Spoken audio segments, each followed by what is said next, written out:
ಥಿಯೇಟ್ರಿಗೆ ಜನ ಬರ್ತಾ ಇಲ್ಲ ಅಂತ ಅಂದ್ಬಿಟ್ಟು ಅವರೇ ಪೋರ್ಟ್ರೇ ಮಾಡ್ಕೊಂಡು ಬರ್ತಾ ಇದ್ದಾರೆ. ದಯವಿಟ್ಟು ನಾನು ಒಂದು ಕೇಳೋದು ಮಾಧ್ಯಮ ವರ್ಗದಲ್ಲೂ ಕೂಡ ಹಾಗೆ, ಖಂಡಿತವಾಗ್ಲೂ ಕನ್ನಡ ಸಿನಿಮಾಗಳಿಗೆ ಆಡಿಯನ್ಸ್ ಇದ್ದಾರೆ ಸರ್. ಈಗ ಟಾಕ್ಸಿಕನ್ನು ನಾವು ತಗೊಂಡ್ರೆ ಇವಾಗ ಬರ್ತಾ ಇದೆ, ದೊಡ್ಡ ಸಿನಿಮಾ ಅಂತ ಅನ್ಕೋಬಹುದು. ಸೂ ಫ್ರಮ್ ಸೋ ಅಂತಾರೆ ಪ್ರೀವಿಯಸ್ ಸಿನಿಮಾ ಬಂದಿರೋದು ನಾವು ತಗೊಂಡ್ರು ಕೂಡ ಸಹ ಎಲ್ಲ ಹೊಸ ಕಲಾವಿದರು ಮಾಡಿರುವಂಥ ಒಂದು ಸಿನಿಮಾ 100 ಕೋಟಿ ಕಲೆಕ್ಷನ್ ಆಗಿದೆ.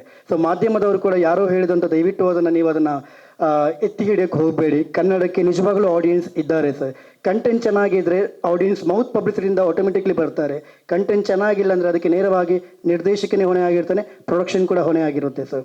ಇದನ್ನು ನಾನು ಬಲವಾಗಿ ನಂಬಿದ್ದೀನಿ. ಈ ಕಾರಣಕ್ಕೋಸ್ಕರ November 6 ನಾವು ಪ್ಲ್ಯಾನ್ ಮಾಡುವಾಗ ಅಪೋಸಿಟ್ ರಾಮಾಯಣ ಬರ್ತಾ ಇದ್ದಂಥ ವಿಷಯ ಗೊತ್ತಾದಾಗ ಬರಬೇಕಾ ಬೇಡವಾ ಅನ್ನೋದು ನಾವು ಯೋಚನೆ ಮಾಡ್ತಾ ಇದ್ವಿ. ಆದರೆ ನಾನು ಸರ್ಗೆ ಒಂದೇ ಒಂದು ಮಾತಂದೆ ಸರ್, ಅದಕ್ಕೆ ಕ್ರೌಡ್ ಫೀಲ್ ಡೆಫಿನೆಟ್ಲಿ ಆಗೇ ಆಗುತ್ತೆ. ಬಟ್ ನಮ್ಮ ಸಿನಿಮಾ ಸ್ವಲ್ಪ ಟಾಕ್ ಬಂತು ಅಂತಂದರೆ ಡೆಫಿನೆಟ್ಲಿ ಸ್ಪ್ಲಿಟ್ ಆಗೇ ಆಗ್ತಾರೆ, ಆಡಿಯನ್ಸ್ ಬಂದೇ ಬರ್ತಾರೆ. ಸೊ ಫಸ್ಟ್ 2-3 ಡೇಸ್ ನಮ್ದಲ್ಲ ಅಂತ ಅನ್ಕೊಳ್ಳೋಣ, 4th ಡೇಯಿಂದ ಡೆಫಿನೆಟ್ಲಿ, ಬಿಕಾಸ್ ನನಗೆ ನನ್ನ ಸಿನಿಮಾ ಮೇಲೆ 100% ಕಾನ್ಫಿಡೆಂಟ್ ಇದ್ದೇ ಇದೆ. ನೀವು ಕೂಡ ಥಿಯೇಟ್ರಲ್ಲಿ ಸಿನಿಮಾ ನೋಡಿದ ಮೇಲೆ ಇದು ನಾನು I can bet you sir, cinema ನೋಡಿದ ಮೇಲೆ ಒಂದು ಒಳ್ಳೆಯ ಸಿನಿಮಾ ಮಾಡಿದ್ದಾರೆ, ಅದು ವಿತ್ ಮೇಕಿಂಗ್ ನಾನು ಹೇಳ್ತಾ ಇರೋದು. ನಮ್ಮದು ಕೂಡ ಬಹುವೆಚ್ಚ ಕೋಟಿ. ಇವತ್ತು ನಾನು ಜಾಸ್ತಿ ಮಾತನಾಡೋಕ್ಕೆ ಹೋಗಲ್ಲ, ಬಿಕಾಸ್ ಇನ್ನು 2 ತಿಂಗಳಲ್ಲಿ ಇನ್ನೂ 2 ದೊಡ್ಡ ಈವೆಂಟ್ ಇದೆ. ಸೊ ಆ ಈವೆಂಟಿಗೆ ಸಾಕಷ್ಟು ಜನರು ಕೂಡ ಬರೋದೇ ಇದೆ. ಸೊ ಹಾಗಾಗಿ ನಾನು ಹೆಚ್ಚಾಗಿ ಮಾತನಾಡೋಕ್ಕೆ ಹೋಗಲ್ಲ.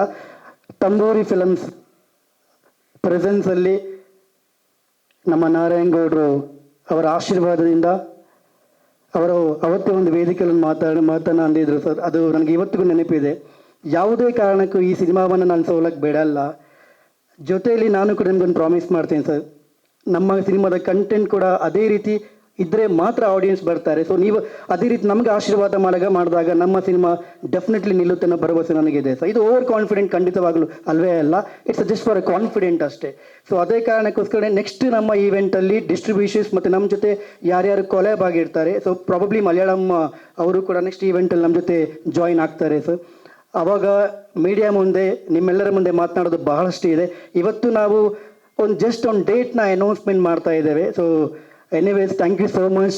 ನಿಮ್ಮೆಲ್ಲರ ಪ್ರೀತಿ ವಿಶ್ವಾಸ ಹೀಗೆ ಇರಲಿ ಅಂತ ಕೇಳ್ತೀನಿ. ಆ್ಯಂಡ್ ದಯವಿಟ್ಟು over to Narayan Gowda sir ಮಾತಾಡ್ಬೇಕಂತ ಕೇಳ್ತಾ ಇದ್ದೀನಿ sir. And one more thing, last ಕಡೆಯದಾಗ ಇನ್ನೊಂದು ಮಾತನ್ನು ಹೇಳ್ತೀನಿ. ನನಗೆ ಇವತ್ತು ನಾಯಕ ಅಥವಾ ನಾಯಕಿ ನನ್ನ ಜೊತೆ ಇಲ್ಲ ಅಂತ ಖಂಡಿತವಾಗ್ಲೂ ಬೇಜಾರಿಲ್ಲ. ಬಿಕಾಸ್ ಬರುವಾಗ ಫೋನಲ್ಲಿ ಮಾತಾಡ್ಕೊಂಡು ಬಂದು ನಾವು ತುಂಬ ಚೆನ್ನಾಗಿ ಇದ್ದೇವೆ, ಕಾರಣಾಂತರಗಳಿಂದ ಬರೋಕ್ಕಾಗಿಲ್ಲ. ಬಟ್ ನನಗೆ ಮುಖ್ಯವಾಗಿ, ಒಬ್ಬ ನಿರ್ದೇಶಕನಿಗೆ ಮುಖ್ಯವಾಗಿ ಈ ಸಿನಿಮಾದ ನಿಜವಾದ ಹೀರೋ ಯಾರು ಅಂತ ಕೇಳಿ ನಮ್ಮ ನಿರ್ಮಾಪಕರು ಸರ್. ಸೊ ಈ ಸಿನಿಮಾ ಅಂತಲ್ಲ, ಯಾಕೆ ಇವತ್ತು ನಾನೊಬ್ಬ ಮಲಯಾಳಂ ಸಿನಿಮಾದ ಪ್ರೇಮಿ ಸರ್, ಅಪ್ಪಟ ಪ್ರೇಮಿ, ಮಲಯಾಳಂ ಸಿನಿಮಾ ಪ್ರೇಮಿ ಅಷ್ಟೇ. ಯಾಕಂತಂದರೆ ಅಲ್ಲಿ ಬರಹಗಾರರಿಗೆ ಕೊಡುವಂಥ ಗೌರವ, ಅಲ್ಲಿ ಒಬ್ಬ ನಿರ್ದೇಶಕರು ಸಿಗುವಂಥ ಗೌರವ ನಮ್ಮಲ್ಲಿ ಬಹಳ ಕಮ್ಮಿ ಇದೆ ಸರ್. ನಾನು ತುಂಬ ಸಣ್ಣವನು, ಬಟ್ ನನಗಿಂತ ಇರುವಂಥ ದೊಡ್ಡ ನಿರ್ದೇಶಕರು ಮತ್ತು ಪ್ರೊಡ್ಯೂಸರ್ಸ್ಗಳು ಯೋಚನೆ ಮಾಡಬೇಕು. ಅದ್ಭುತವಾದ ಟ್ಯಾಲೆಂಟ್ ಇರುವಂಥ ಬರಹಗಾರಗಳಿಗೆ ಅವಕಾಶ ಕೊಡಿ, ಒಳ್ಳೆಯ ಸಂಭಾವನೆಯನ್ನು ಕೊಡಿ. ಆ್ಯಂಡ್ ಫಸ್ಟ್ ಕಂಟೆಂಟ್ ಬಗ್ಗೆ ಫೋಕಸ್ ಮಾಡಿ, ಕಲಾವಿದರು ನಂತರ ಫೋಕಸ್ ಮಾಡಿ. ಫಸ್ಟ್ ಕಂಟೆಂಟ್ ಚೆನ್ನಾಗಿದ್ರೆ ಆ ಕಲಾವಿದರು ಅದಕ್ಕೆ ಪಾತ್ರವನ್ನು ರೂಪಿಸ್ತಾರಷ್ಟೇ.